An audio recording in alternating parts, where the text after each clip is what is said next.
me move it this way. Oh, headphones. Yeah. Let's see. We have the right Tangled ones up. here. Which ones you got? Which ones do you want? I'll take those No, ones no, if this is they're the right closer. one. Okay. Yeah, this is it. Yeah. Go.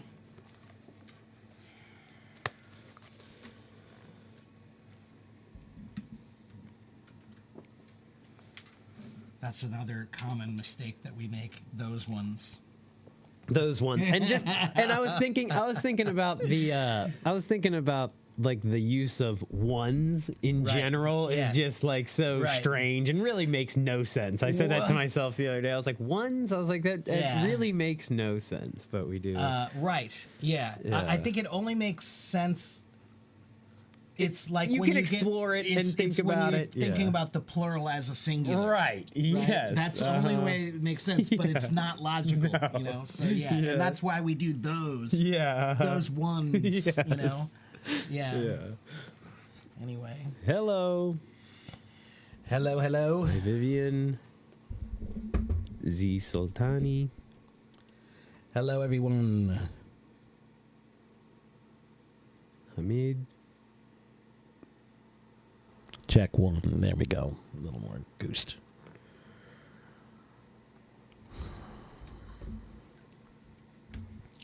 How is everyone doing?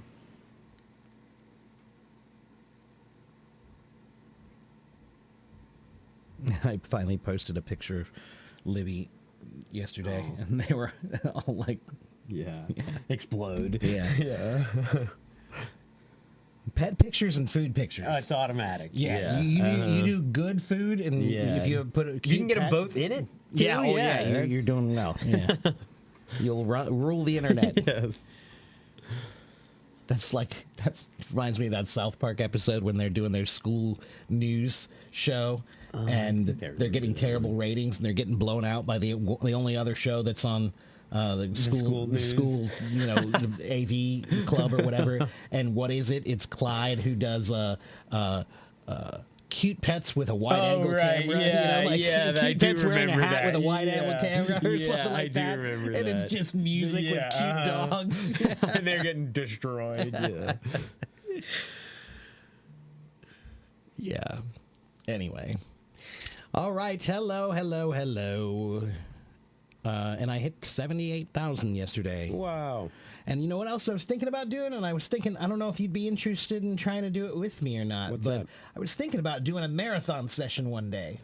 Yeah. Like, I thought it might be fun to do, like, I want to talk to Helitalk, make sure I could do it and that it's okay or whatever. Right. But I was thinking about either doing one session where I just open the camera and it's going to be on all day. I'll order pizza and Yeah, hang we'll do out. some streams and then do some chatting Yeah. and free, you know, whatever. Something like that, you know. No, that sounds like fun. But just Well, like as- 4 hours? yeah, Yeah, even longer. yeah, you know, the longest I can go. You Yeah, know? And I was yeah. wanting the goal was, can I get 1,000 followers in one day? Yeah, that'd be cool. Yeah, Yeah. I've gotten probably 500 Well, in one wow. day. Yeah. You know, Wonder if anyone, if you could do some music or something. We could do something with some singing and. right? That's what I'm saying. And like, maybe make it if you make have it an someone event. else, come in and they don't have to stay the whole time or whatever, and then they can. That's what I mean. Like, make it a whole No, event. I you would know? be definitely in Yeah. the come in. That'd be fun. That'd be fun. The Yeah. AFIEC marathon. Yeah, you that'd know? be a good time. Yeah. Yeah, I can get a whole bunch of people who can stop through, Yeah. or whatever. Yeah, and, that'd be cool. we can get some pizza and maybe play some music and talk. And, Yeah, that'd be cool. Yeah. Some real streaming. you Yeah, know, like, right. Of course, some Yeah, real yeah. streams like this, but and engaging with the audience right, the whole right, time. Of course, yes. of course, right, yeah, right. Which honestly, that would even help. Like, there are some times when I do my music streams where it's just me and I'm playing drums, and they're not that popular. And I don't think it's Right. because of me; it's because when I'm playing, I can't interact with right, anyone. you can't be talking and to so them. they yeah. are. That's that's why people come sort of to Hello Talk a lot of times. So is to if interact. you were here when I was actually playing, where you could talk to them Right. still No, while yeah, I'm that'd be playing, cool. that would be kind of nice. Yeah. Yeah. So anyway, all right. Hello, Hamid. Hello, Vivian. Hello, Z Sultani. Hello, Eliza. and Neil. And again, like, I got to figure out how to crack this problem with the voice rooms and the live streams. I mean, the numbers. Yeah. Yeah, because, like, it's crazy. I get 200 people each time I do a voice room. Yeah. And now the numbers keep going down and down for the live streams. And Right. it's really like, it doesn't really make that much sense. No.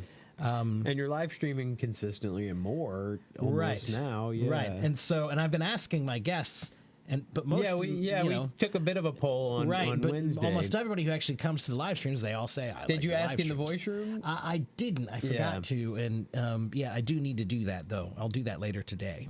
I'll do another voice room later. Yeah. But yeah, and I'm trying to think of, like, what could I do to get people to come? You know, like, is there some sort of incentive I can create Yeah. for them to come to the live streams Right. more? But I'm also going to start trying to do Little Red Book soon.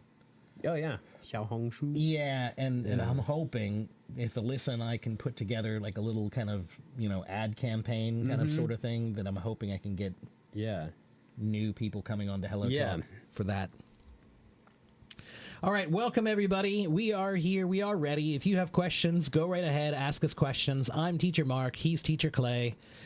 We are teachers. And if you have questions about English, grammar, vocabulary, pronunciation, reading, writing, listening, speaking, confidence, accent, whatever, ask us. We are here to help. Okay? And if you're worried about your time limit, then go to my YouTube channel, where I am also on YouTube right now, and there's no time limit. Hello, YouTube. Yes. Hello, YouTube people. The two viewers over Hey, there. I think one of them's Mr. Beast. he's about to donate. Yeah, I'm almost tempted to say I don't want that money. Take it. It's better than some other places. That's true. Yeah. Anyway.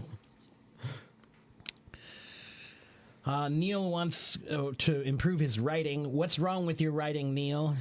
And 252 wants to build your confidence. Well, that's a life skill, confidence building, and it happens one very simple way. Confidence comes with experience. If you do something, you get confidence. That's really that simple. If you don't ever do anything, then that's why you're not confident, you know? Yeah, I feel like while experience and confidence are not synonymous in English, that means they're different. That's right. But they can mean similar They things, can. They can. Theoretically. Right. Yeah. But it's kind of like wisdom and intelligence. What's Right. the difference between wisdom and intelligence? Yes. Time. Yes. Right? So what's the difference between, how do you get confidence? Time and experience. Yes. Right? So if you haven't done anything, then you can't really get confidence. It's false confidence. It's what we call bravado. Yes. If you have confidence with no experience, that's what we call Yes. bravado. Or what's another word? Blustering. Bluster. Yeah, maybe Yes. even bluster. Yeah, right. Which is basically you're full of beep, right? So that's different, right? So confidence comes by doing something, right? That's right. You can't build confidence with no experience. Go do it more, right? So when Yes. people tell me, Teacher Mark, I tried to do it, but I can't, Teacher Mark, I tried. And I say, how many times did you try? And they tell me, I tried 5 times, or I tried every week for 5 weeks, or I tried 50 times. And they think 50 is a big number, like I'm going to be impressed. Right.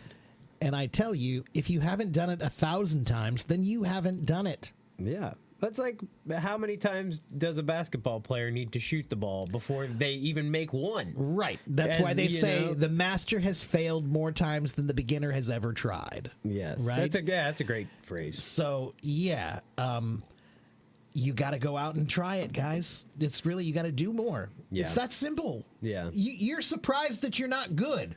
I'm surprised that you're surprised.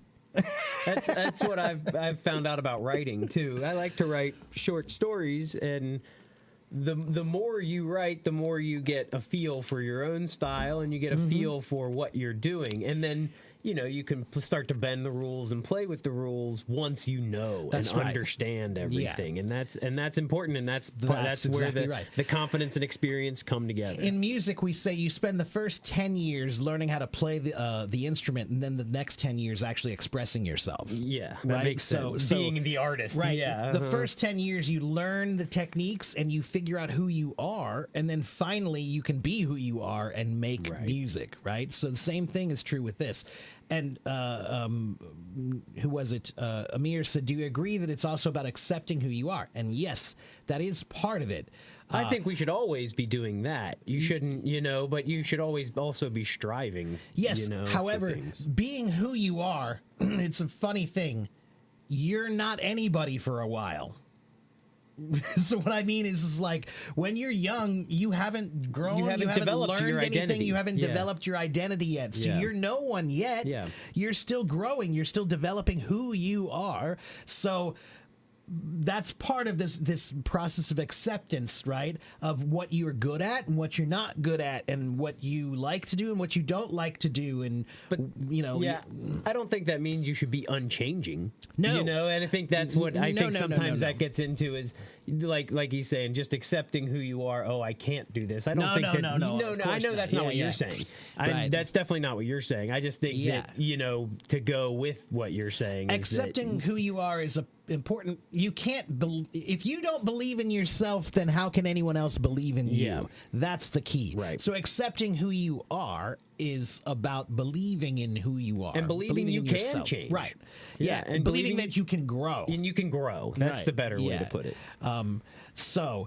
But like I said, sometimes I remember when I was a young musician and I thought I had a voice, but I really didn't yet. You were know, just mimicking. Yeah, I was. Yeah. I had a lot of influences, Right. and I sounded like a bunch of those kind of mixed together. But Yeah. I still, I wasn't me yet. So, you know, it takes time to become to have an identity of expression, right? You have to live first, right? And that's another thing that you learn in music and in language. To express yourself in music well about life, you have to live life, right? So you can't write a love song if you've never been in love. You just can't. It's weird if you do. It doesn't, it's just not, it's fake. It's mimicry. Right, it's yeah. mimicry. Right. So, same thing is true with this. If you want to express yourself well about the world, then you have to go out into the world. Yes. And see what it's about and have experiences that you can feel, and then you can express yourself about those feelings, right? So, yeah. All of those things are true. This mouse is funny. Sometimes it's not working right.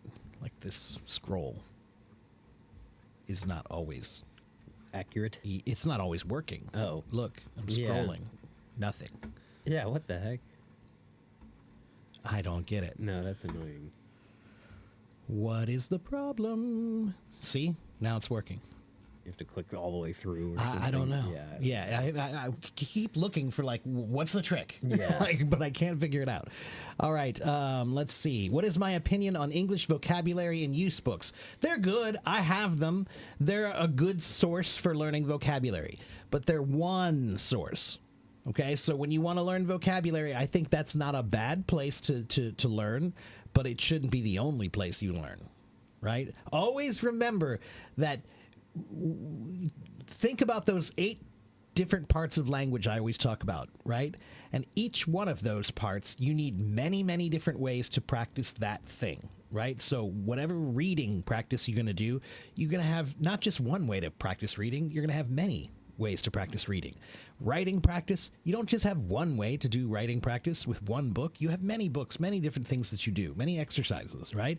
So that being said, vocabulary use, those books are good books, but there are apps that can help you. There are other books that can help you. There are other methods that can help you, and you should do not just one. Don't limit yourself. That's right. Yeah. Don't limit your challenges. Challenge your limits. Nice. Okay. All right. And let's see. Let me see. I think I've got this on. I do. Too much. There we go. Fellow English teacher here. Hello, Eric. Just want to pick my brains. Do I think idioms are best avoided until learners reach a more advanced level? That's a good question, Eric. I don't think you need to avoid them, but I think that you could start with some very common basic ones early on, especially if they are cross-cultural. Yeah, I think because they help color, Right? they help color a lot of that. Yes, so many idioms, Eric, are cross-cultural. So if you figure out what idiom already exists in their language, then that's an easy thing to teach because they already know it.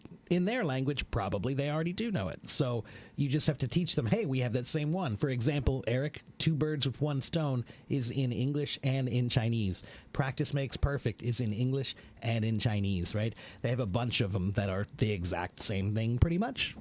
Okay, the golden rule is pretty much the same in Chinese. They just say it in the negative instead of the positive.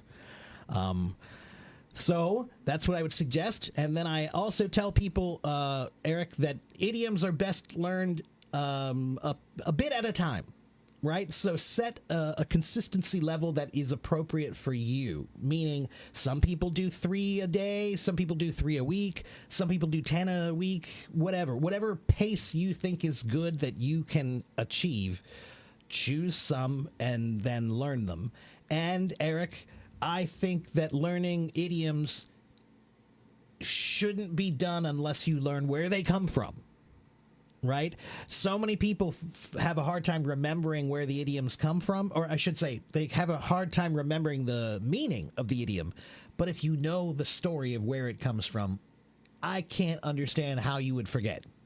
Like, after you learn the story of where they come from, almost always it's going to stay in your mind. So the etymology of idioms can be very useful to help people remember them, okay? And then study cross-cultural ones to start, okay? Certainly don't give a first grader a whole bunch of them, you know? Yeah. But you can give them a few, okay? A few good ones, right?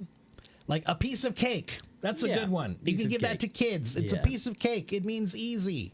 Get them to do, oh, it's a piece of cake, right? That's an easy one, all right?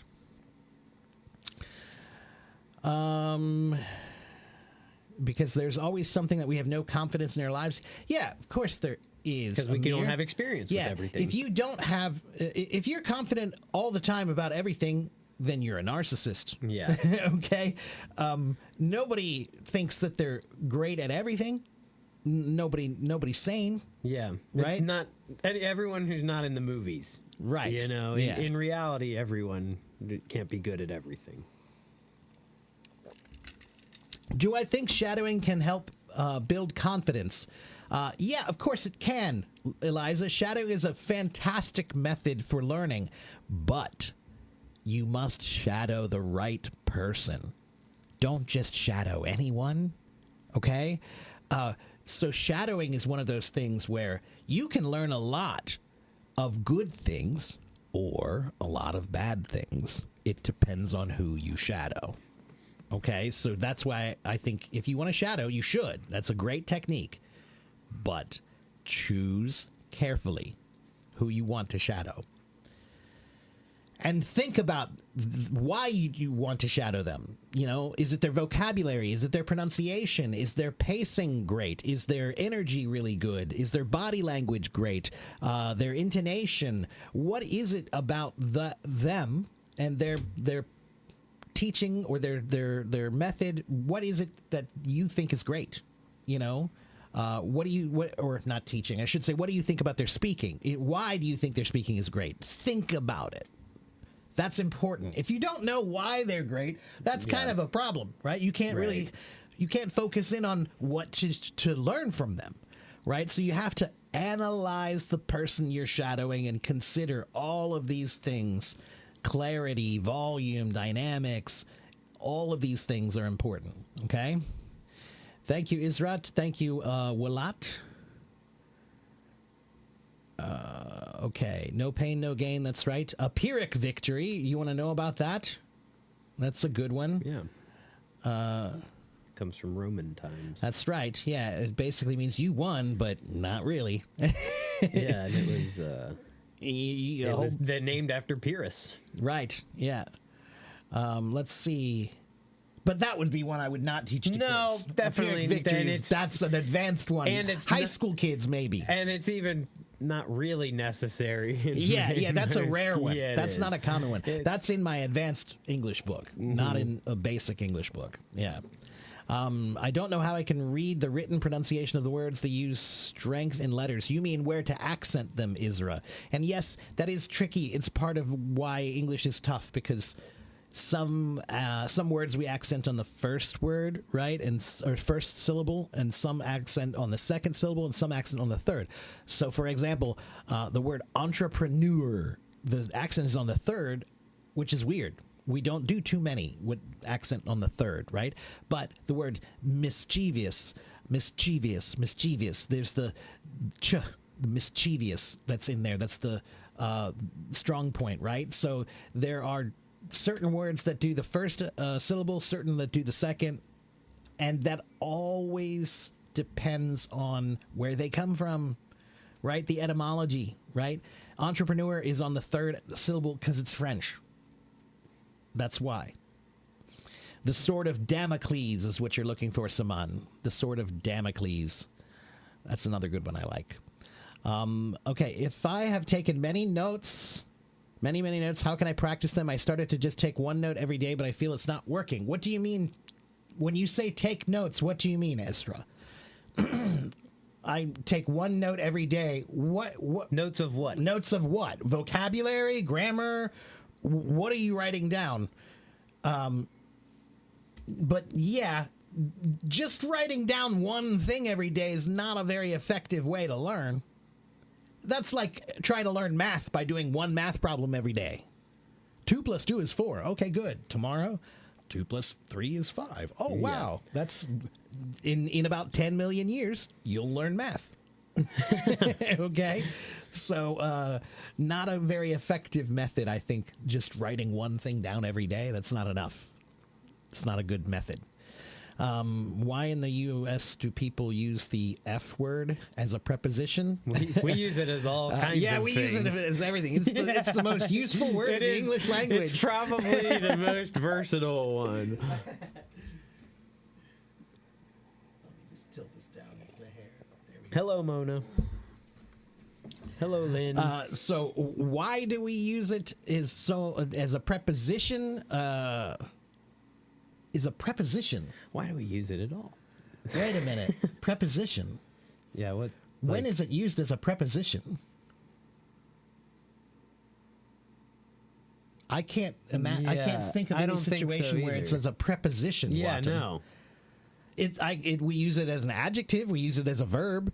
We use it as a noun. Yeah. but I can't think of any situation where we use it as a preposition. No.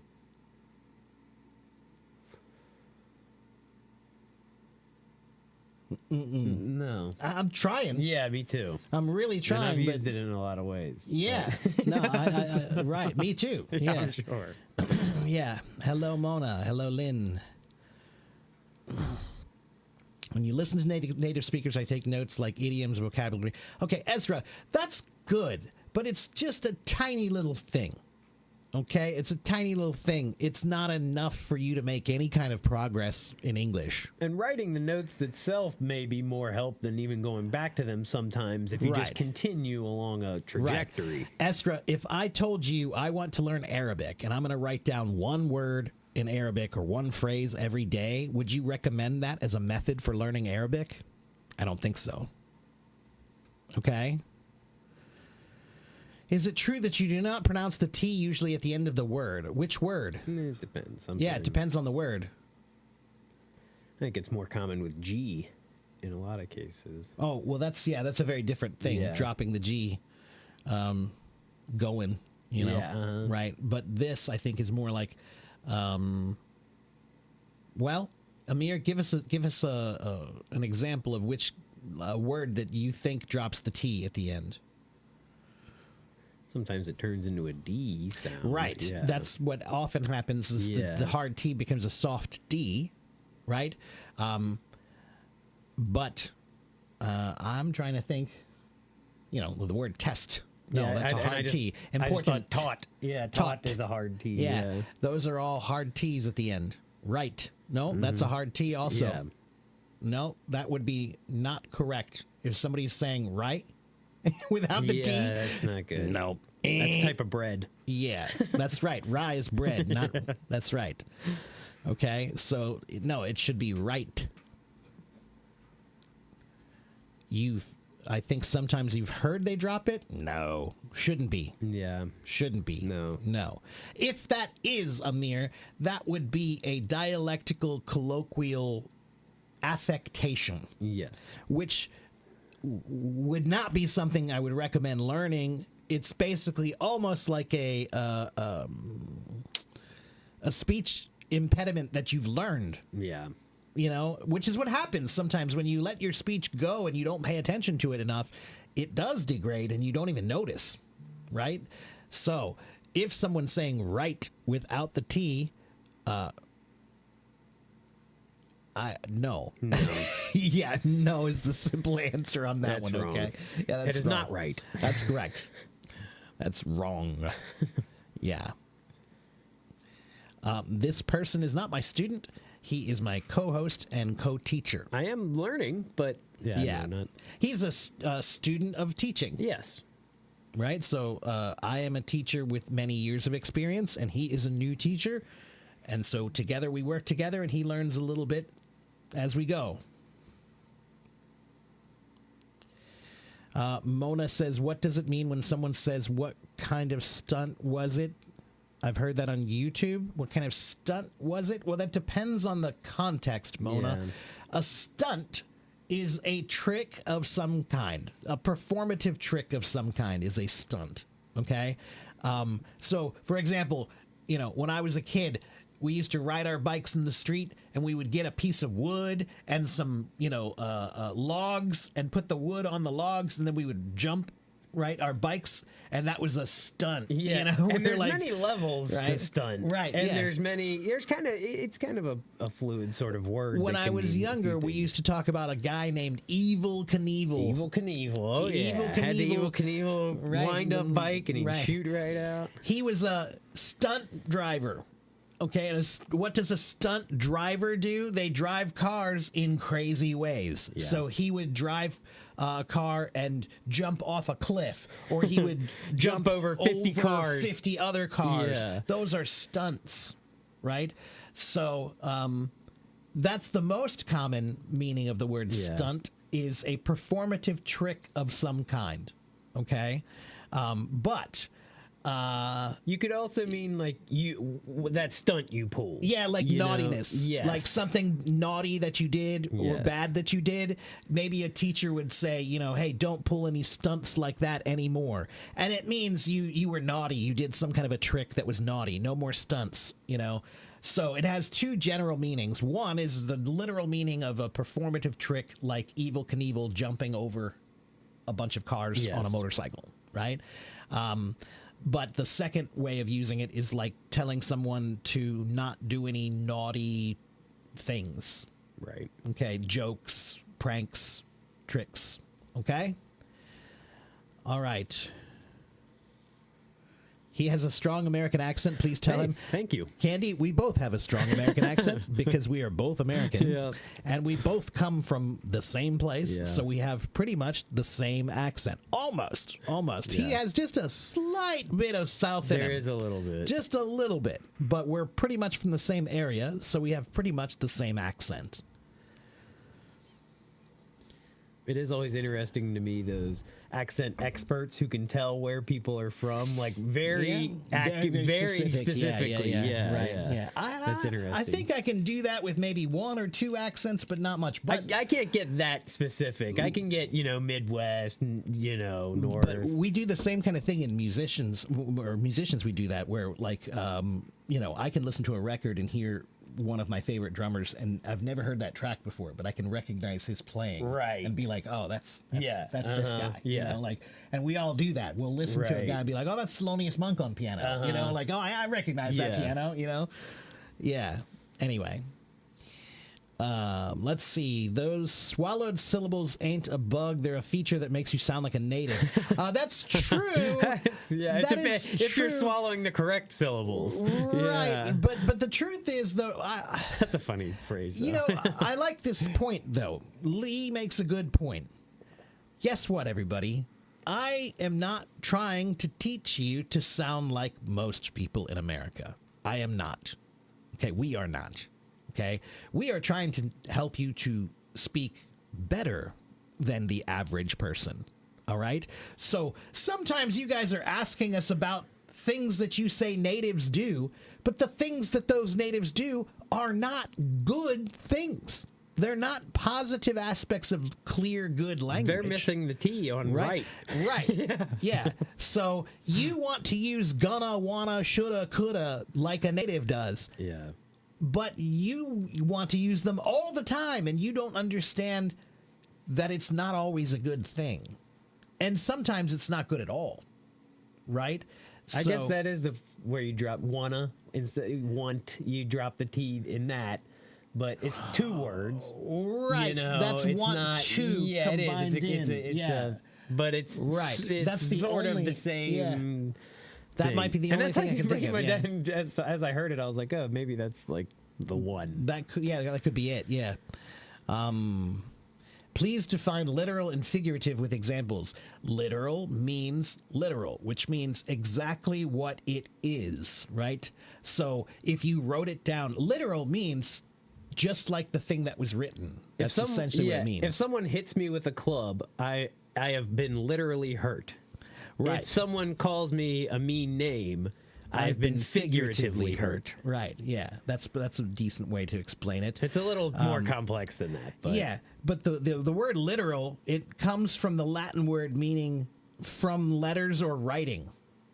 Okay. So a literal thing means the first and most obvious direct physical meaning of a word, physical meaning, literal meaning, not a poetic meaning, not a symbolic meaning or a figurative meaning or a metaphorical meaning. No.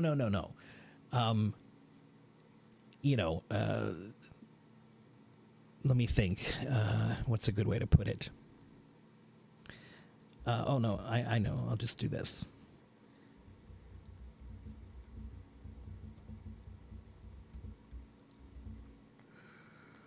Okay, so literal language uses words as defined in the dictionary, right? As defined, the original tangible meaning of things, right?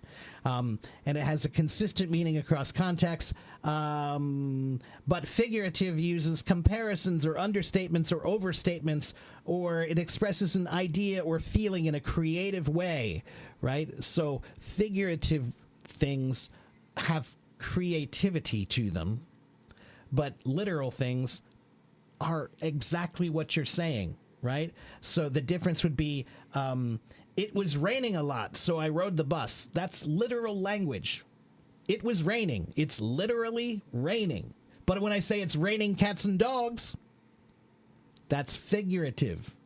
It's not really raining cats and dogs, right? So that's the difference. If I say it's raining, that's literal. If I say it's raining cats and dogs, not literal. Okay?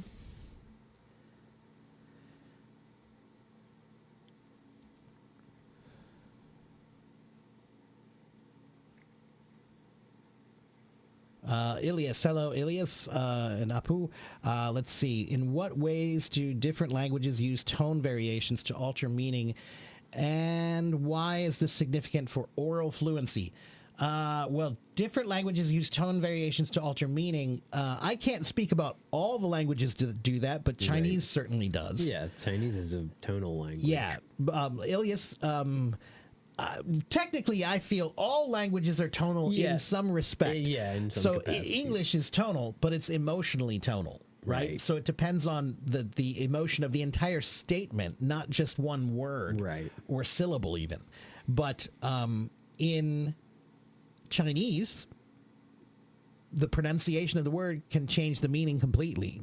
So I always like to use the same example. The word 睡觉, that means sleep. But the word 水饺, that means dumplings. Right. And so it's just in the tones. That's it. Yeah. That changes the complete meaning, right? Candy, it's okay. I'm not sure what you screwed up about, but that's okay. Hello, Carlos. Is 1 year of hard work enough to be good in English and express my ideas fluently? Isra, I'm going to say no. Okay? And the only reason I'm going to say no is because I don't want you to imagine that you will be done in 1 year. Yeah, to see an end point Yeah, like that. There is no end point to language learning, and it doesn't benefit you to try to make one. All right? That's my opinion. It does benefit you to try to achieve a level of practical usage. So using practical usage and comfortability as your goal, I approve of that. But this idea of I'm fluent, I'm done, I did a year of hard work, now I don't need to do any more work anymore. No. Does not work that way. Okay? Learning a language is like learning a musical instrument. It's not something you do for 1 year and quit. Right. If I play violin for 1 year and then I work really hard and I get very, very good, but then I stop practicing and don't work on it ever again, what will happen to my violin playing? Yeah, it will continue to get worse and worse and worse and worse and worse. Okay? Yeah, my buddy played the violin when he was younger and in school. And he's one of those guys who I know would say that he could still play it and he's still good, but I don't think so. Yeah, I mean, muscle memory is a wonderful thing. That's why I can still sit back there. But you play all the time. I used to. That's really? the key. Yeah. I see. So the key is for decades, I had muscle memory trained into my body. Yeah. That is not an easy thing to lose. Right. Right? That's to bring it back to basketball. That's like those you see Dr. J out there still able to dunk and make a jump shot, and he's 70 years old. Doing something for 1 year a lot is very different than doing it for 10 years a lot. Right. Okay, if you do something a lot for 10 years or yeah. 20 years, you're not going to probably lose that in any real significant way. You've built it up inside of you enough to not lose it, but foundationally. But 1 year is not enough. 1 year is not enough. Okay. But yeah, Ilias, as far as your question, it's an interesting question, but I don't know enough about the tonality of other languages to be able to totally comment on that. I only know that there are a few other languages that do have tonal meaning in that way. Okay. Can you develop your English skills with WWE? I think that there's a lot of emotionally charged. They're always kind of yelling, and so you lose some of what the words are in WWE. It can be fun to watch, if it gets you engaged with English things. That's good. I wouldn't use it as a development tool. Yeah. But to use it as maybe a gauge as to what you can understand, that's, if that's what you enjoy watching and you can start to understand it, that's maybe a gauge, but not a tool. Candy, the short answer is you can, but what you learn might not be as useful as you want it to be. You'll be calling everybody brother. Right. Yeah. Right. Yeah. You're going to be Macho Man Savage, Randy Savage. Let me tell you something here, brother. Yeah. Right. There are more than a few reasons why I would say WWE is not great content for learning English. If it's exciting for you and you like it, great. And if it helps you in some way, but there are about 1,000 other things that you could choose that might benefit you more in terms of your actual language learning. And usable language. That's what I mean. Yeah. So when people tell me they want to watch TV or movies to learn English, I say that's fine, but choose TV or movies that have content that's useful to your language. So I love sci-fi movies. Right? But if you're talking about some rare space alien and the rare mineral that doesn't really exist and all these kinds of things like that, that's cool, but not useful, right? But if you watch a movie about family and drama and friendships and work and life, travel, those are useful. That's useful content. So if you want to learn English using TV and movies, you can, but it would help you to choose things that are actually beneficial for you. You know, lean towards finding things that the content is gonna help you to learn more. Okay, let's see. Ain't. Yeah, ain't is right. That's not a proper word, right? You'll hear people use it, but I will tell you, you shouldn't learn it. Just because a native speaker does it doesn't mean it's good for you to do it. Okay? Let's see. I'm trying to keep up with the questions, everybody. We're getting a little bit backed up. What does it mean when they say, "What's up, bros"? That just means hello. Yeah, right. What's up means what's up, which means what's happening, what's new, how are you? Alyssa wrote it out. Right. That's the more clear. Right. Bruz is bro, which is brother, right? But again, to be honest with you, if you hear somebody do that as a teacher, I'm sorry, but as a teacher, I say, okay.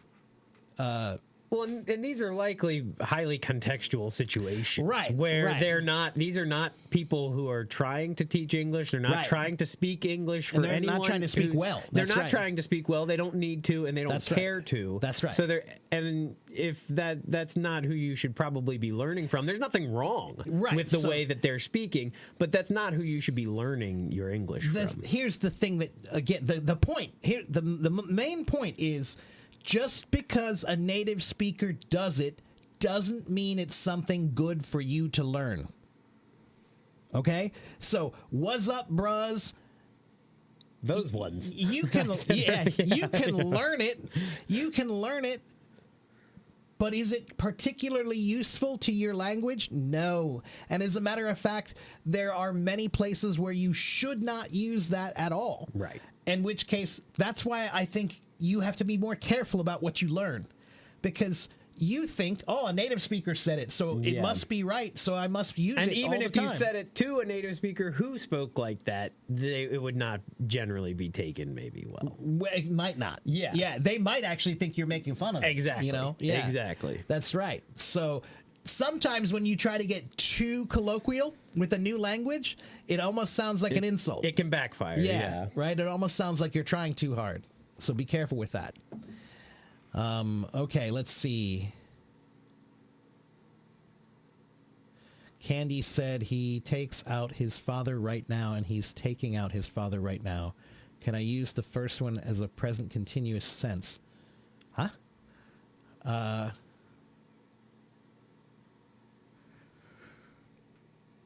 Present continuous.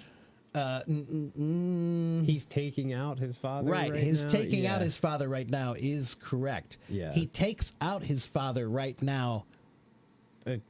It's correct, stilted, but it's still, it's weird. Let me think about why. Because takes is past tense. Takes, I guess not always. No, he not takes, always. He takes the keys, but it's still. Yeah, hold on. I'm thinking of the exact reasoning for this here. He takes out his father right now. Let me do this.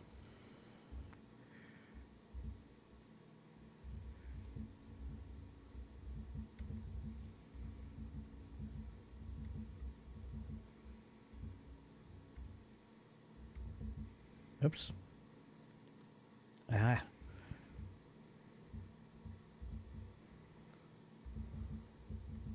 When pigs are in Cincinnati, we are a city with a bunch of pigs. For years, we had statues of pigs all over the city. We still do. We still do. So, the flying pigs. Flying pig is an idiom that means it's impossible, right? Yeah. When pigs fly, it means it's impossible. But that's why we have my city. We have statues of flying pigs everywhere because it's like saying, "Oh, impossible things happen here.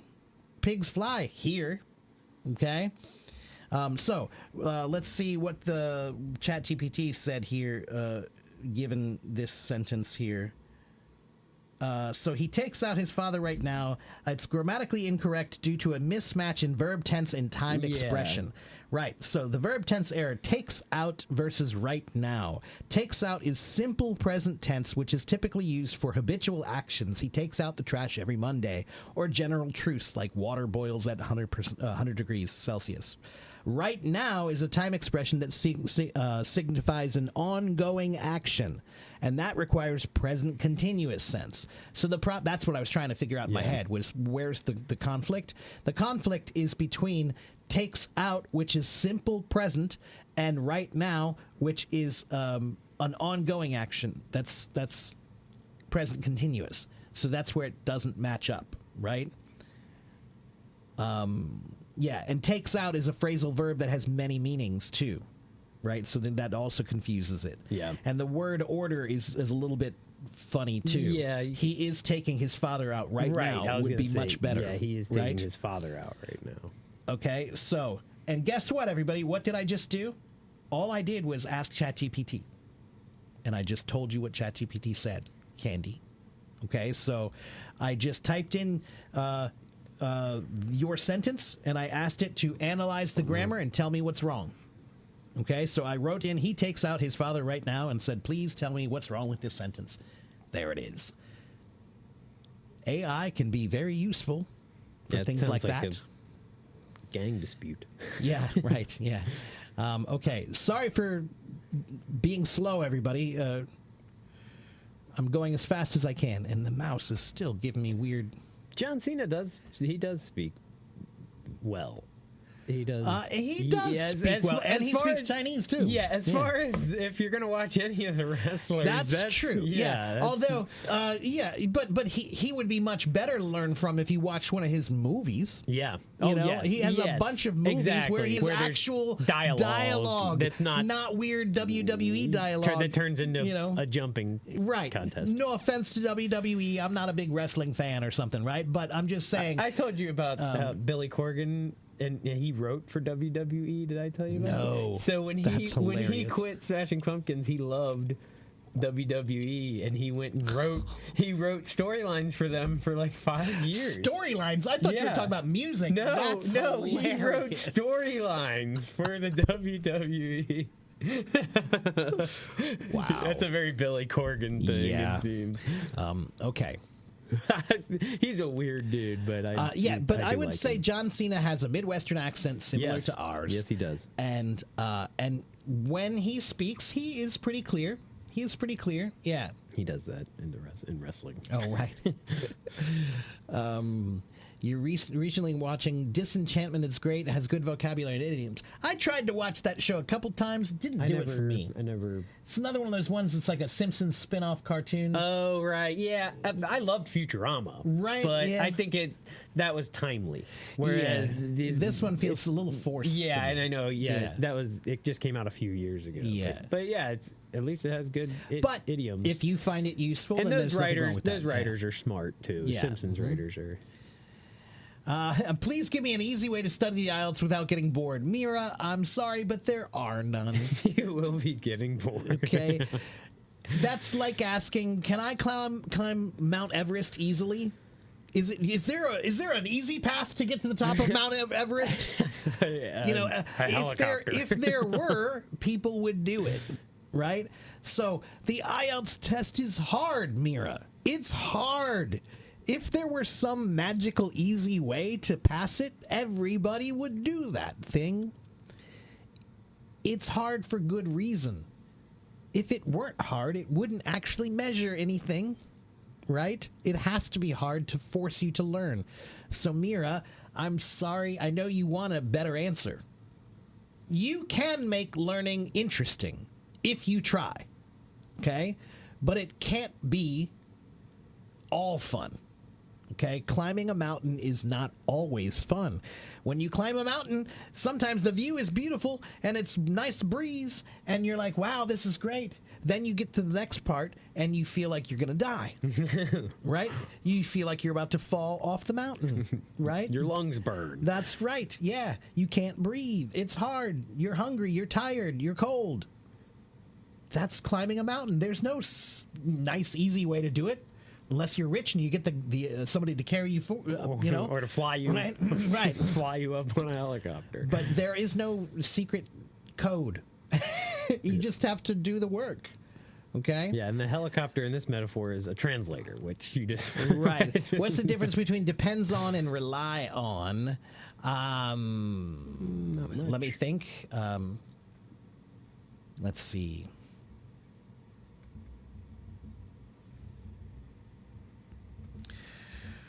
Okay, let's see. Both depend on and rely on are similar in meaning.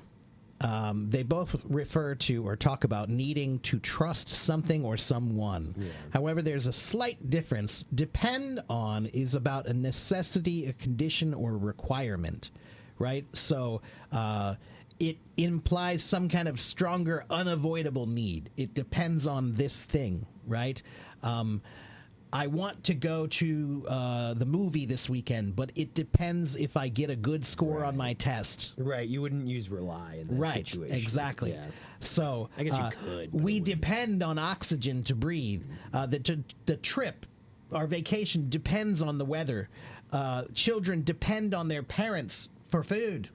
Right, my success depends on how much I try and work hard. And right, and for cars, I think we use both dependable and reliable as for our vehicles. Yes, but when we say I can depend on it. Yeah, I can rely on it, but yeah.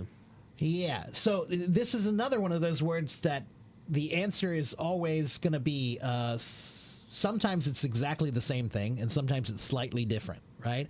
So the difference would be rely on is what you use when you're talking about trust or confidence or support, as opposed to depend on is when you're talking about necessity, condition, or requirement, right? So rely on is more like I rely on my best friend, right, to help me for emotional support. That's trust. You can rely on me to be there on time. That's dependability. Right? We can rely on technology for communication. That's trust in a tool, right? The company relies on its employees to work efficiently. That's support, right? So there are slight differences, right? So sometimes they can be used interchangeably, but not always, okay? In sentences where the meaning is trust or support, rely is the better one. Rely on is the better one, okay? Like, depends almost seems like something more physical. Right. While rely is something a little more, emotional. Depend is when there's something essential or conditional. Yeah. Right? It depends on the weather. That's conditional on what the weather does, right? So there you go. Depend on and rely on. And what I would recommend, Ramadan, is do a search online for depend on, rely on example sentences, and then read about 20 of them. And once you read about 20 of those, you should get a better idea of which one to use where. Okay? Idioms are not for newbies. No, I think they are. Just start simply and not too many. Yeah. That's all. The right ones. There are plenty of easy idioms that kids can learn. We learn them when we're kids. Yeah. Why can't you? Okay? That's like a big part of Chinese children's learning is the idioms. Perceive, perception, conceive, conception. Can I explain the difference? Perceive means to understand through seeing. Perception, right? Conceive is to create a new concept or idea, right? So perceive...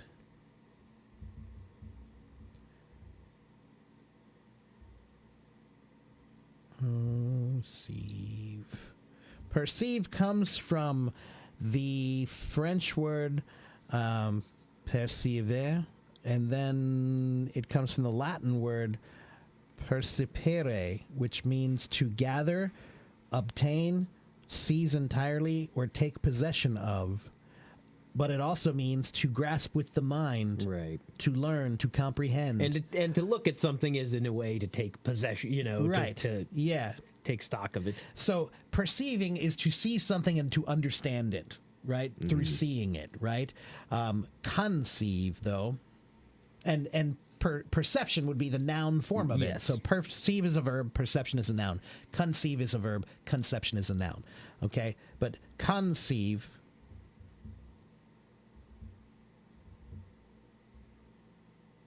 here it is. Conceive comes from the Latin word. It comes from the same one.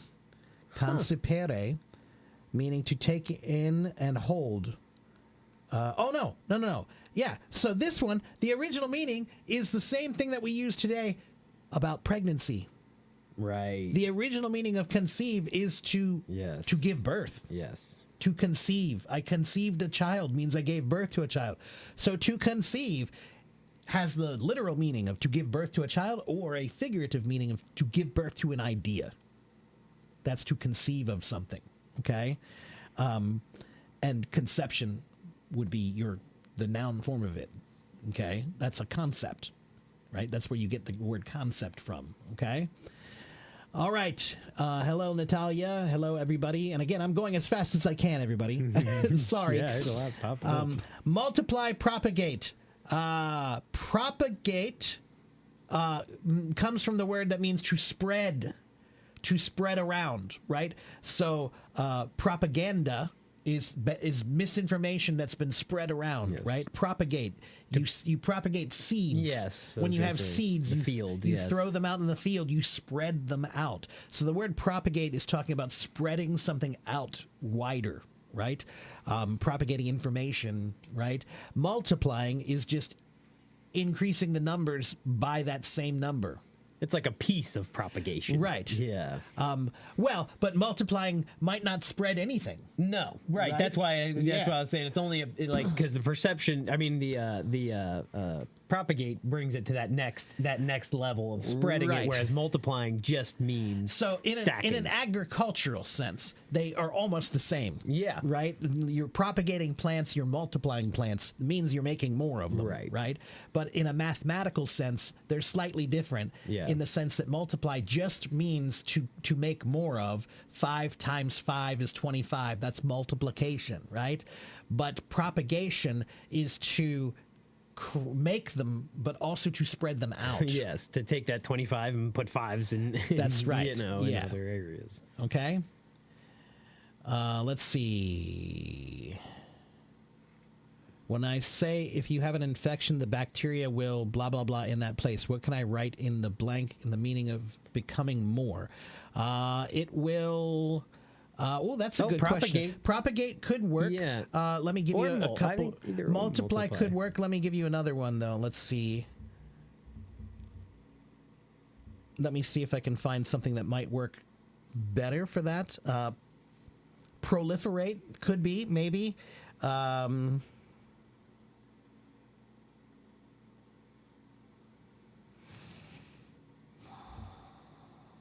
That's why I love a good thesaurus. Yeah.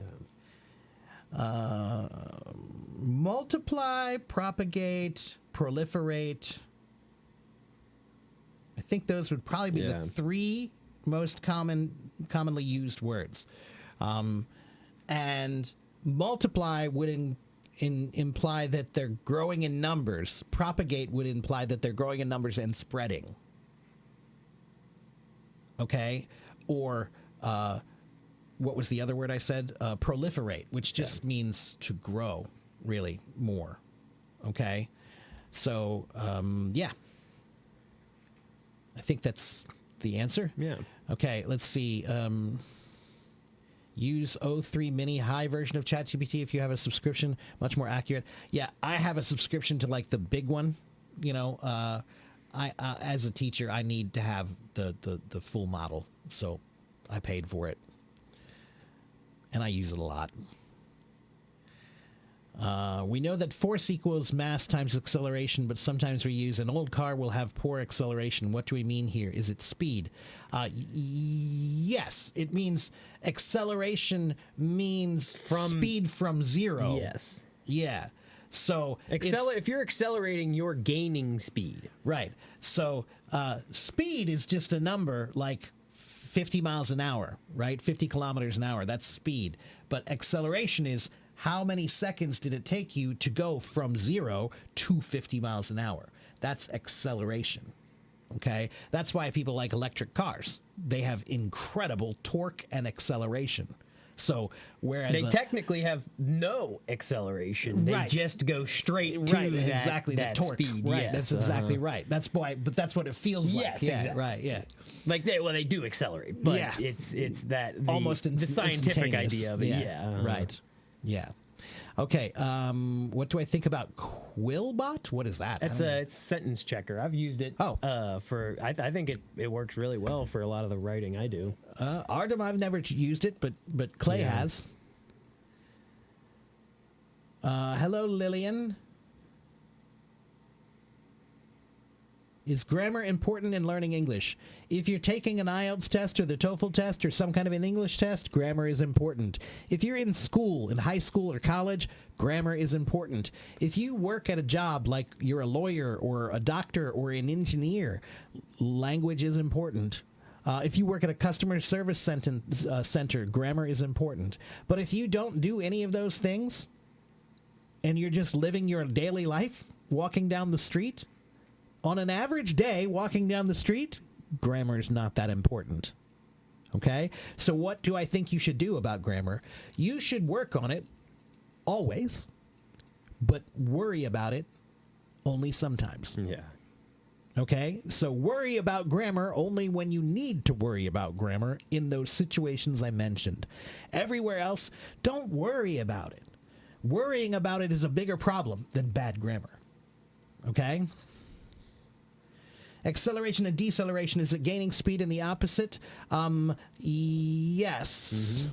Yeah, to decelerate means how quickly does it come to a stop? Yeah, and maybe I'm not sure in physics how it's used differently, but Yeah. an accelerant maybe, like Yeah, something I was gonna say, that Jack, increases something else, but I think they're the same. I can't imagine. I think those are the same in acceleration. I believe we get it physics. from physics. Right. Okay. Can I show you my handwriting letter? Okay, sure, Mona. I'll see if I can find something that I can maybe show you guys at some point. You know, not today. I'll have to take a look around and find something. But I like to write cursive when I hate cursive anymore. Yeah. You know, it's easier for me. I just because I don't like picking up the pen. My mom she grew up in that generation where they, she had nuns, smacking your wrists, if you didn't write in cursive, right, and italicized. And the funny thing is, though, like in my family, like my sister and I, we struggle to read my mom's writing. Though, like we're like, what does this card say? Like we actually have to translate her, because it's so scripted, So, but for me, as an English teacher early on, no, I started doing print a long time ago, and I just gave up on cursive because as a teacher, I'm sorry, as an ESL teacher, I definitely don't think. Well, and I mean, I just write for my own. Yeah, it's in my own for your own thing. But from an ESL teaching standpoint, I don't see the purpose of cursive anymore. No, there's no need to teach. I definitely don't think, especially not, English as a second language. So when I write, I do print. And I do have a certain style that's mine. I've kind of developed my own little style of printing. Okay, let's see. I always wanted to create my own font. Yeah, that'd be fun. It's harder to do than there's you a lot think, of them. Though. Yeah, I'm sure it's not as easy to there are font makers and I've tried them, but trying to get it to actually draw the way you do, right? It doesn't quite. Yeah, it doesn't really work. Yeah, at least not yet. Yeah. Let's see. Even if I had a band score of 9 right now, I wouldn't give up on studying. Right. Yeah, that's the way you should be.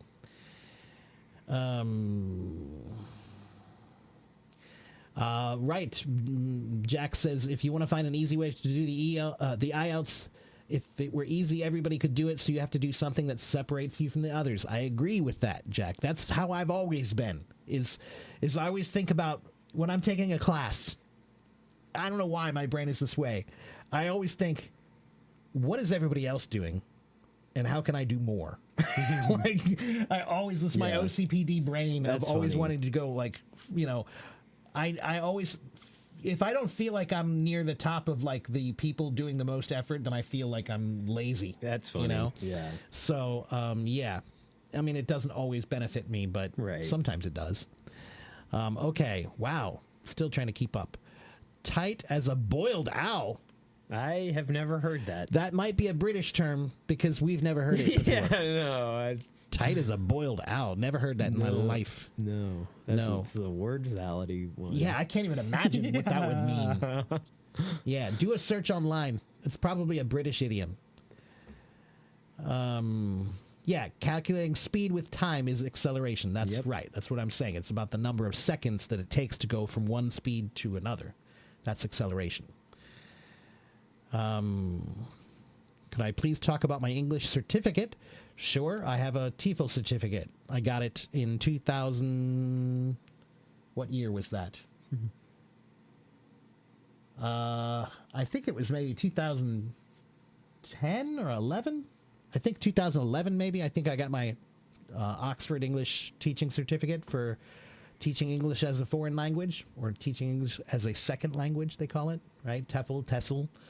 So I've had that for that long. And Candy, I used to teach teach English in Taiwan. For 4 years, I lived in Taiwan teaching English to kindergarten, elementary school, high school, adults, college kids, everything. Okay. I was wondering why I find some native speakers speak significantly faster due to using a bunch of chunks. Yeah, people do chunk their language. Yeah. Everybody chunks their language slightly differently, you know? I'm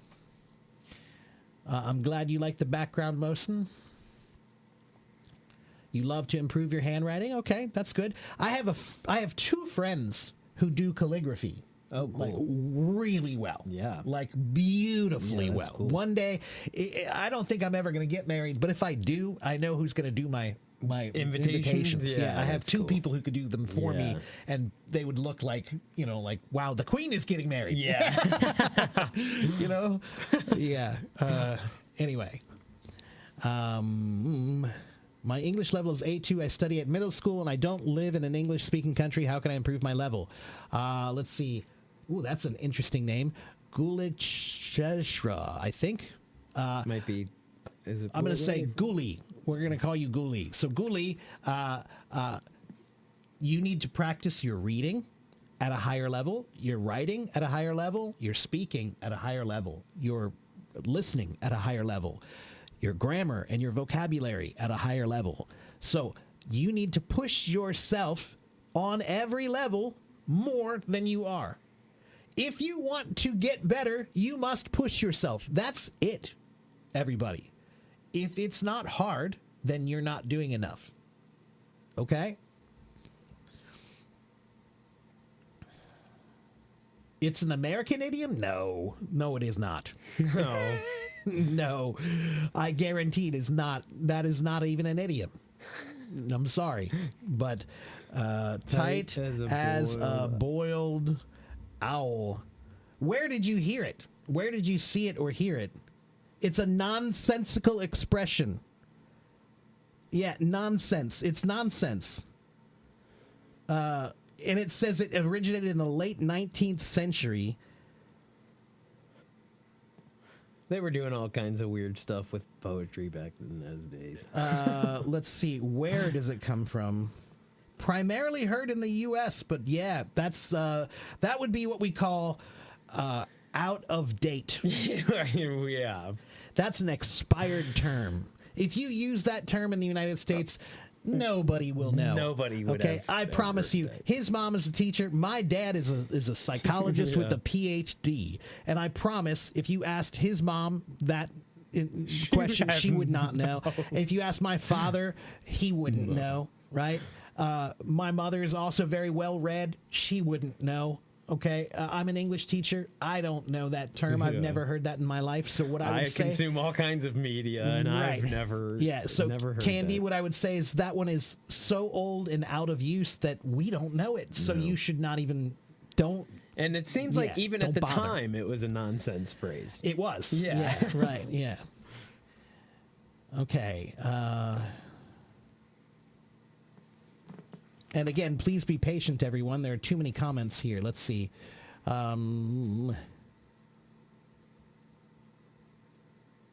You have a problem listening, so you have to work on your listening, MK. Go to this website, esl-lab.com. This is a website for listening practice. Go to that website and practice, okay?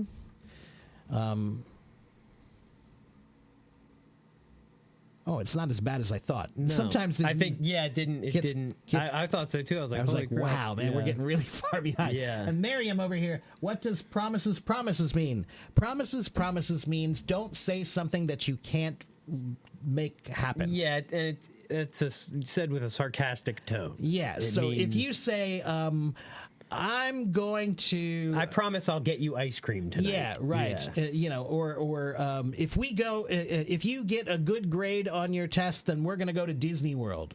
Promises. Mm-hmm. And that means like you said it. Now that you said it, I don't have a lot of confidence. You're saying, hey, that's nice that you said it, but we also have another phrase: talk is cheap. Yeah. Right? So promises basically means talk is cheap. Yeah. Anyone can make a promise, right, but it doesn't mean you're going to keep it. Yeah, right? those are very much almost the same thing. Promises, and talk is cheap. Right. So when you say promises, basically you're saying, hey, that's nice that you say you're going to do something, but talk is cheap. Yeah. Right. Okay? You're stuck in a rut with her. You mean with your writing? Amir, writing is a personal thing. Write however you want to. Okay? Literally, whatever you want your writing to look like, that is completely up to you, and no one else can decide that. All right? It is 11:27 a.m. here in Cincinnati, Ohio. You also have OCPD disorder. So, Noor, I don't have OCPD. I'm sorry, I don't have OCD. I have OCPD, which is a little bit different. So OCD is where I think he put OCP. Oh, I think he just spelled out the D basically. Yeah. Okay. Yeah. So Noor, what is OCPD, everybody? Basically, I don't want to go into it too much, but it just basically means that there are some people who are very, very stubborn and rigid about the way they do some things and the way they see some things in life. And because they're so stubborn, it affects their lives in many, many ways. It affects their personal relationships and your work and your hobbies and your interests and your family. If you have something like that affects you on every level, then you have that. You have this disorder, and it is difficult. And what I would say is it takes a long time, and you have to develop skills to recognize how you can manipulate this to benefit you and how you can recognize when it's not benefiting you and getting in the way, right? And that's the hard part, right? Finding ways to make your disabilities a superpower is actually not that hard. But finding ways to recognize when your disability is really, really out of control, and that's hard, right? So that's what I would tell you, okay? Oh, and look at that. Candy speaks Chinese, too. Wow. Let's see what she's saying here. Do I get mad when you start speaking Chinese? No.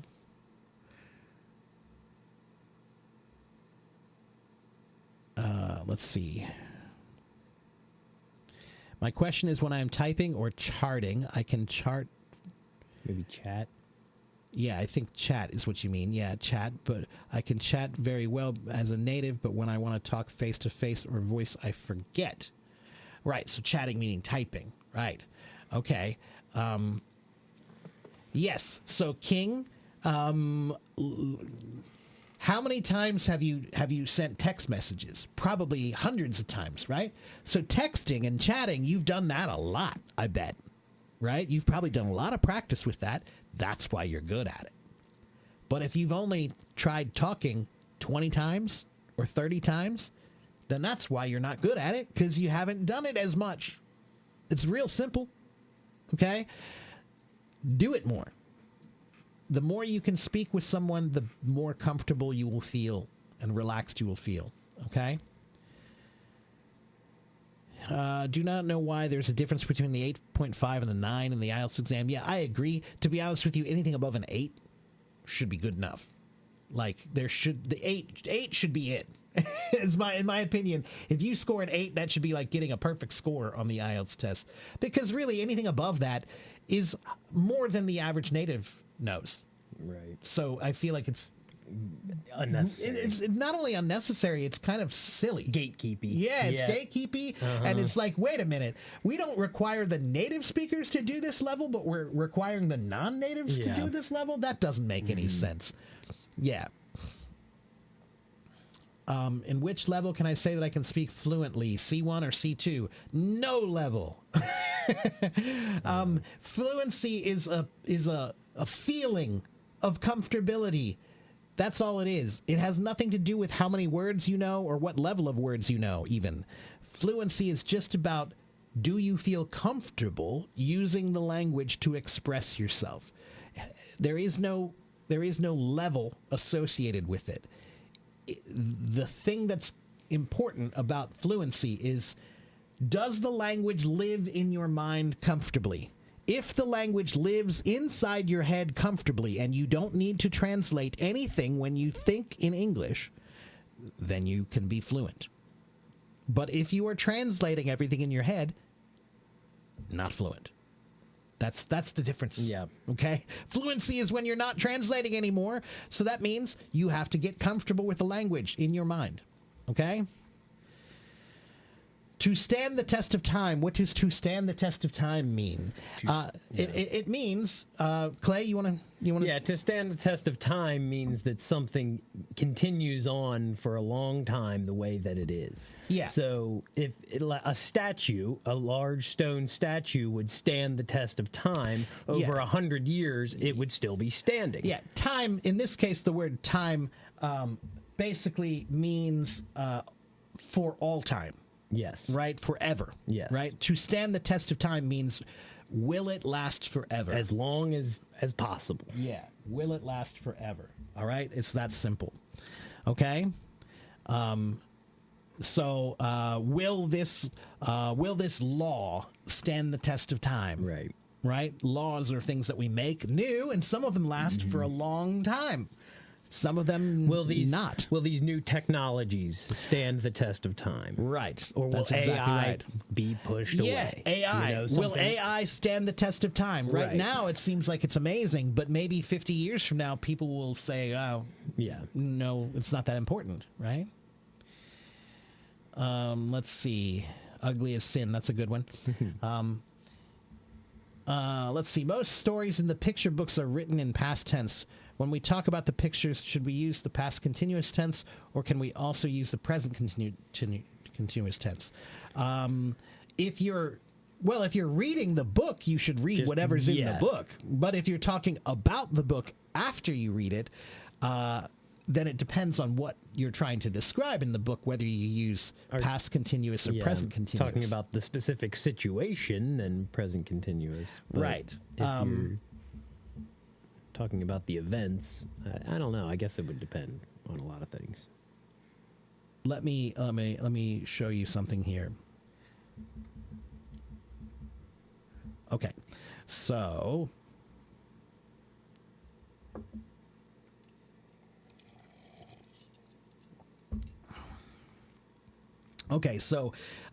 when you're talking about past continuous, we're talking about things that happened at a specific time in the past, right?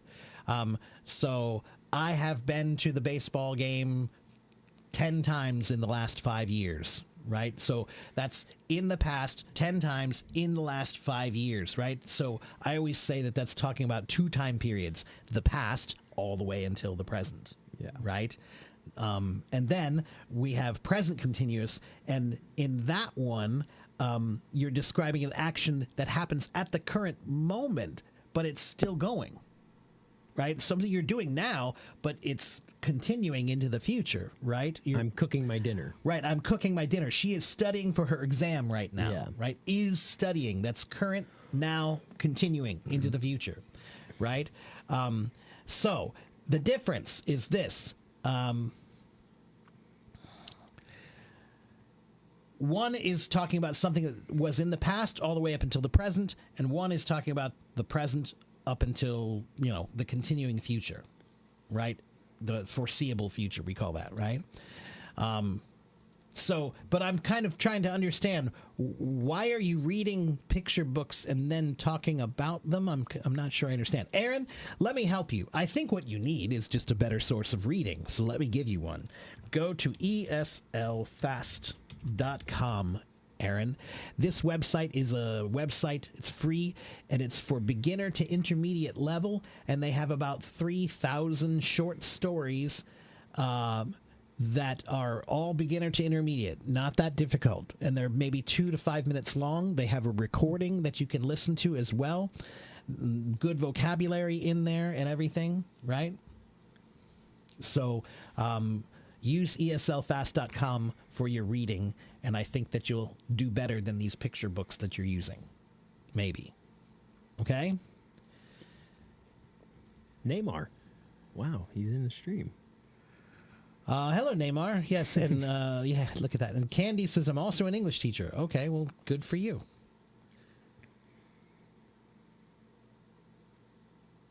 It's always nice to know another teacher or see teachers here. There are many teachers who come to watch our streams. Let's see. What is the meaning of those phrasal verbs which have up in the end of the phrasal verb? They're very confusing. Well, they are all different. Right? Give up, take up, mess up, screw up. Let's see. Turn up. Set up. Write up. Show up. They're all different. Yeah. They are. There is no relationship between any of them. It's the first word that is the more important. But right. So when you're learning phrasal verbs, don't look for some logical pattern between them. Yeah. There is no logical pattern between them except for one thing, the common word that they share. So give up, look up, take up. Those are all phrasal verbs that have the word up in them. So they're the same in that way. But as far as their meanings go, not at all the same, not related in any way, shape, or form. Like give up and show up could mean exact opposite things. Right, yeah.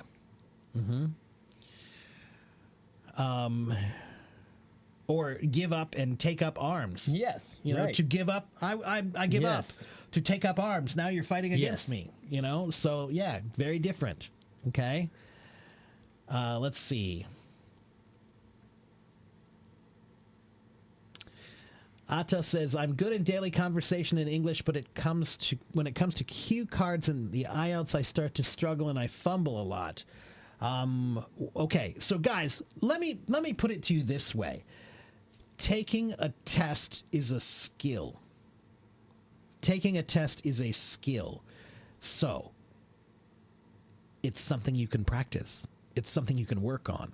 And when you take a test, you're not just working on the knowledge that they give you or that they're testing you about.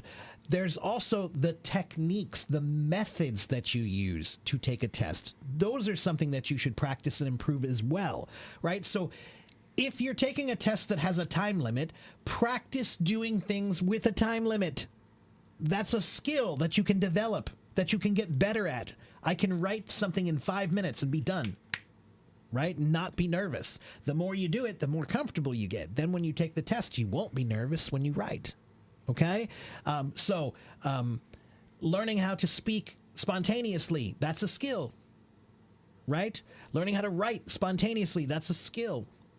Okay? So there are some things, when you take a test, there's the knowledge that you must practice and study and prepare for, and then there are the actual test-taking skills that you must also consider and try to work on.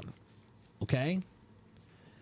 And then there's the daily usage, right? That may be outside of both of those things. That's correct. Yeah.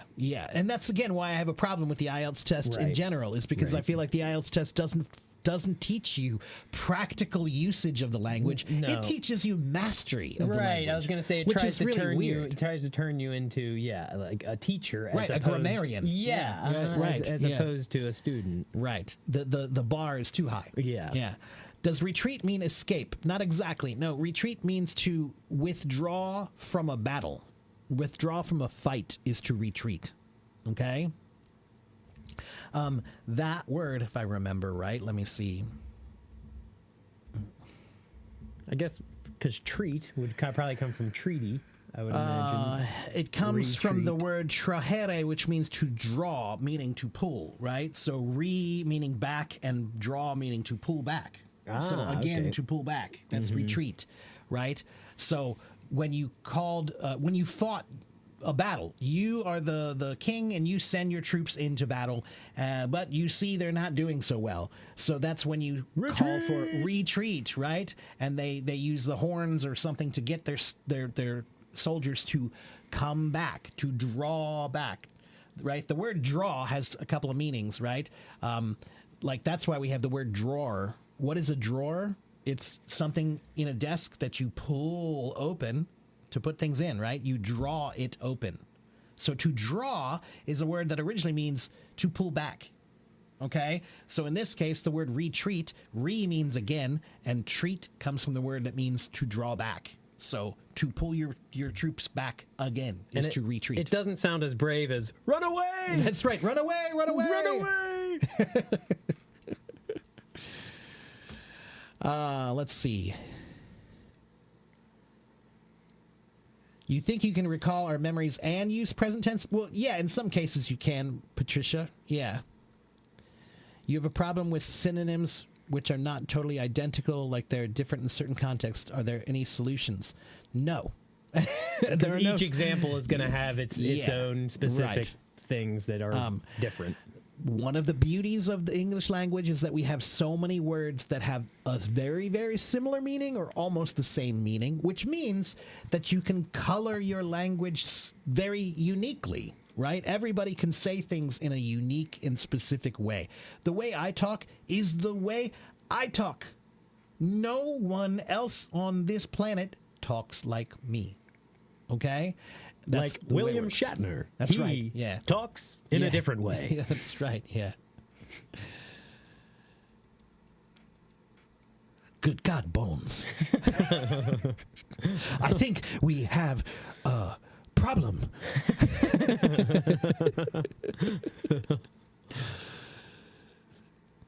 It's those damn tribbles. I was going to say, send in the red shirts as fodder.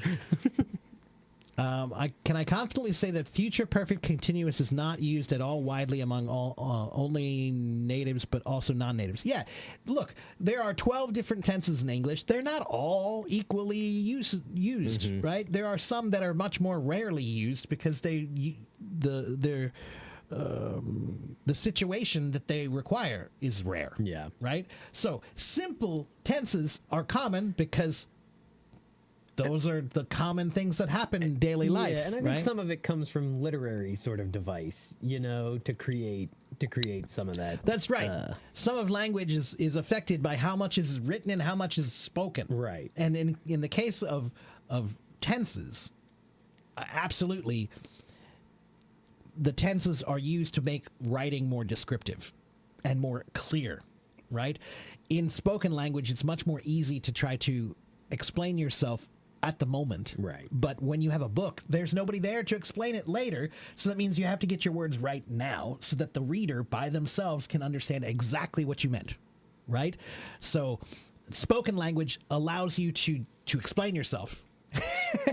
And it allows written language only Yeah. allows you to explain yourself if you wrote it down. Yeah, and spoken language conveys more context generally. When you're speaking with someone, you understand that if they're saying something happened in the past, that Yeah. they're not Yeah. talking about right now because you're with them. That would be true, yeah. Are we real people? Ow! I think so. I don't know. The quality makes you that's because I have I'm using a filter or not a filter, a lens. I have a wide angle lens. Oh, he thinks we're there. AI. Yeah, right. Hold on. Could an Wait, AI do wait. this? See? Yeah. Let's do this. I assure you, we are not AI. We are humans. We are humans. I promise.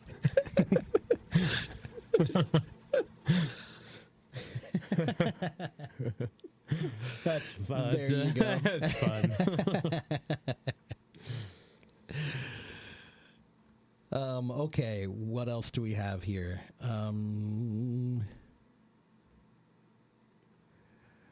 What about wiped out? That is commonly used in WWE. Oh, yeah. He wiped him out. Right. If someone wiped out, that means that they fell down or got hurt. Right. That's wiped out. Yeah. Well, guys, it's a famous American old song. Wipeout. Yeah, there's a song called Wipeout. It's from the 1950s, I believe, late 50s, early 60s. And it is a famous song that's about surfing. Okay? If you guys know how to surf, right? Surfing is when you're on the board and you're right? On You're the trying waves. to be on the Yeah. water, right? And when you fall down in the water, we call that a wipeout. Bum, bum, bada, bum, bum. Yeah, right? Yeah.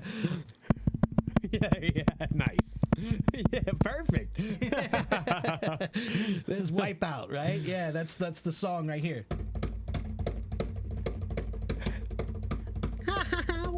Wipeout. Okay? And wipeout means to fall down or to be destroyed in some way. You know, he was wiped out. Right, they were wiped out. Could also be like maybe you're playing a shooting game with your friends and you killed all the people. They were wiped out. Yes. Okay, like wiping a board, Yes. erasing them. Okay, juggling up. Juggling up. I've never heard that before, Me but neither. That's not one of the up phrasal verbs. juggling. We know juggling, but I've never heard juggling up used together. I don't think.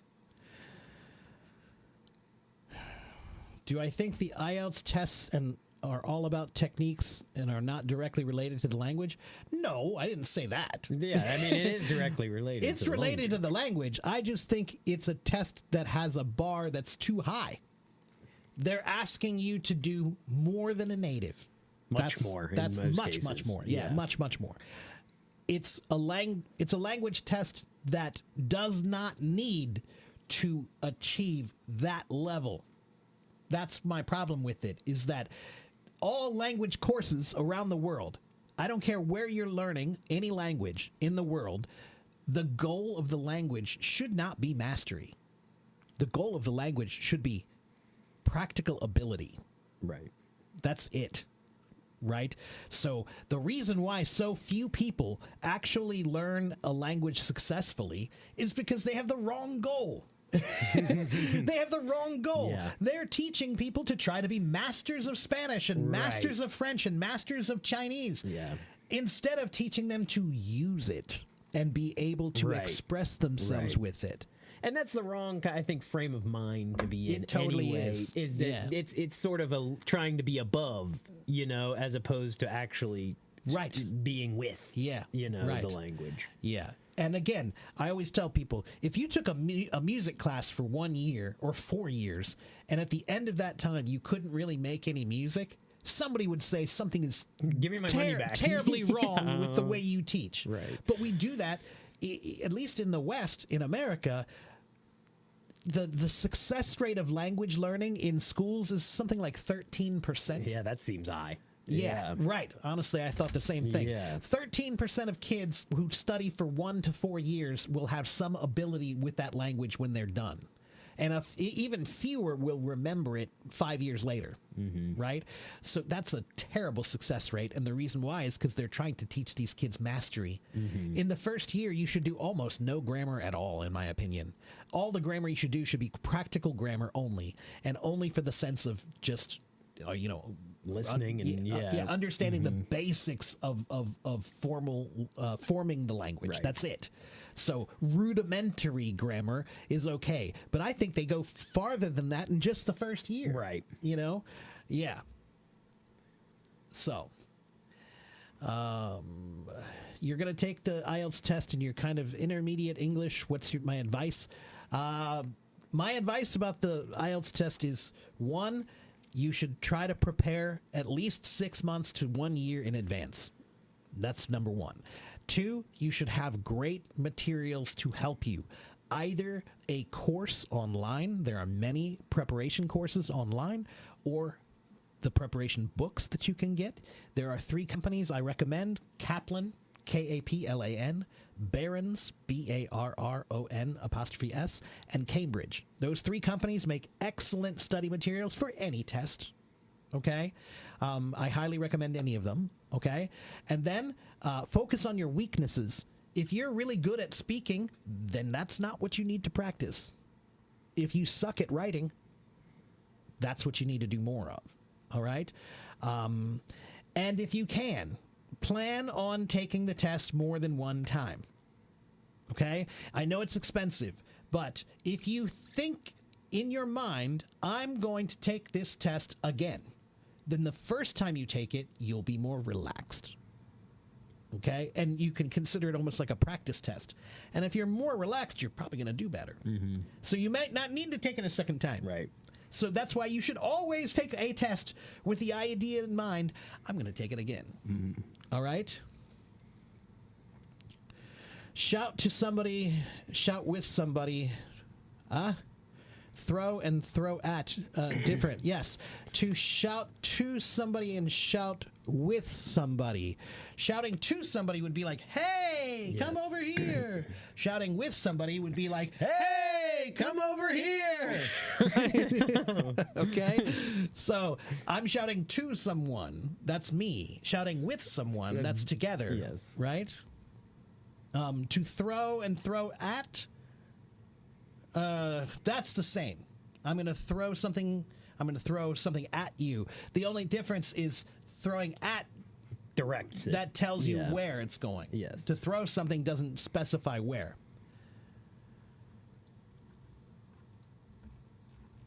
Okay, let's see. If you're real, take your glasses from your cap.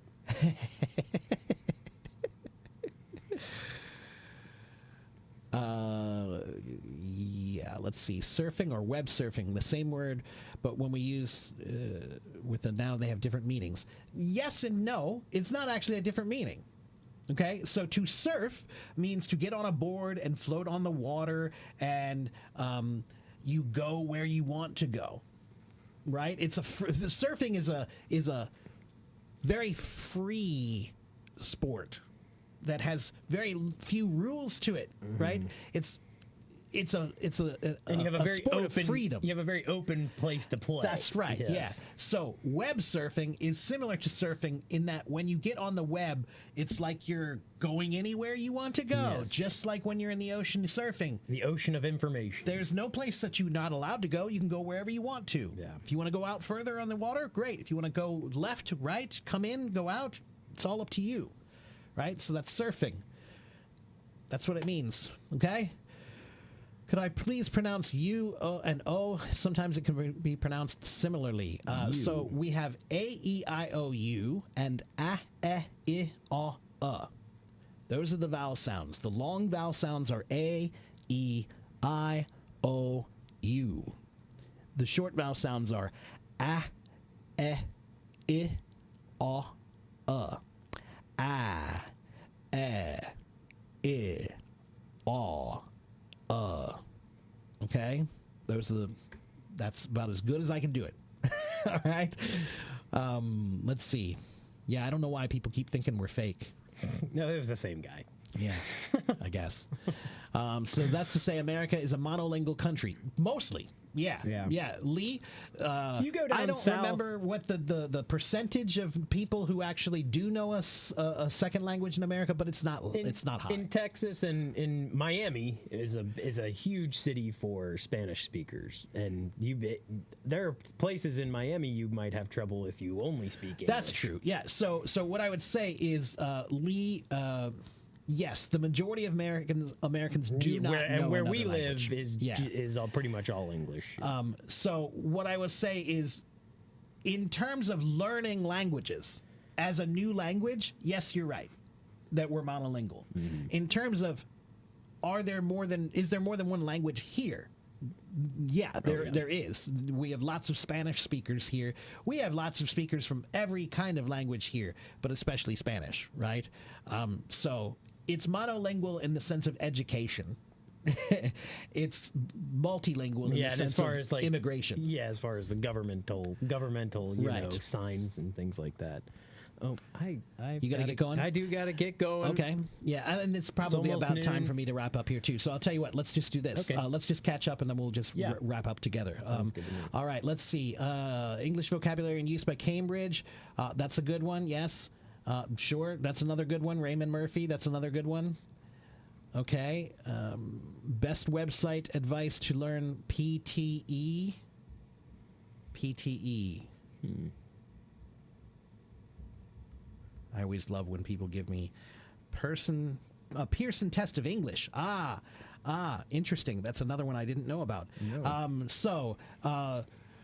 I'm not sure about that, Faith. I'm not familiar with that test, but I would just say do a search on either Google or on AI and ask it to give you the best resources to study for PTE. Okay? I'm not familiar with that test, though. Yeah. Okay? Thank you, Amir. Thanks, Amir. Can I write the sources I've mentioned?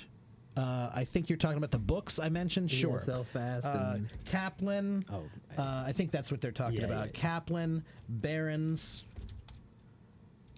and Cambridge. Those three companies. Whoops, that's good enough. California. Yeah. All right, and we're almost there.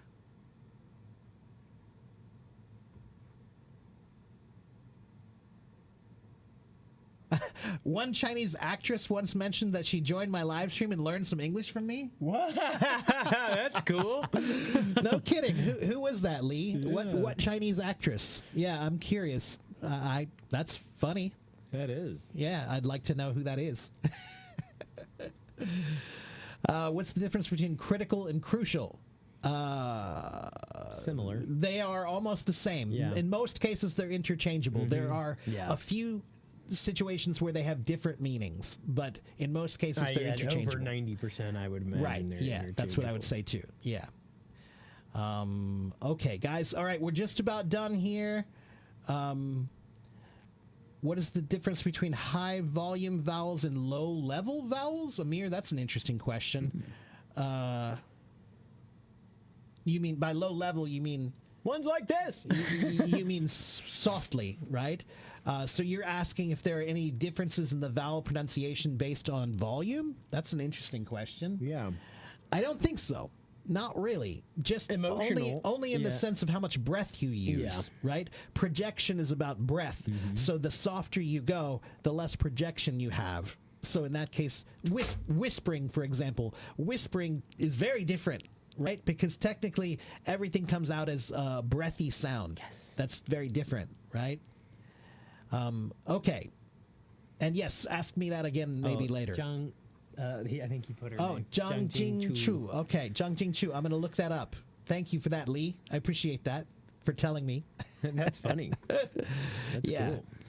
cool. Just they're talking. I don't know what that means. Okay. All right. I think we're just about done, guys. So listen, thank you guys for coming. Look, if you guys want help with your English, follow my YouTube channel. That's my YouTube channel right there. Okay. I do live streams on Hello Talk about 5 or 6 days a week. All right. Clay is here with me every Wednesday and Friday, but I am here Monday, Tuesday, Wednesday, Thursday, Friday, and Saturday. And I do about 2 streams a day. So Monday through Thursday, I do one in the morning and one at night, 9 a.m. and 9 p.m. Fridays and Saturdays, I do one at 10 a.m. both days. Okay? So that's my schedule, my new schedule. 9 a.m. and 9 p.m. Monday through Thursday, Eastern Standard Time. 10 a.m. Friday and Saturday morning, Eastern Standard Time. Okay? Nothing on Friday night, nothing on Saturday night. Those are my chill out nights. And then here is my website. If you want private lessons, go to my website. There is my website right there. I do teach private lessons. They are not free. You must pay me.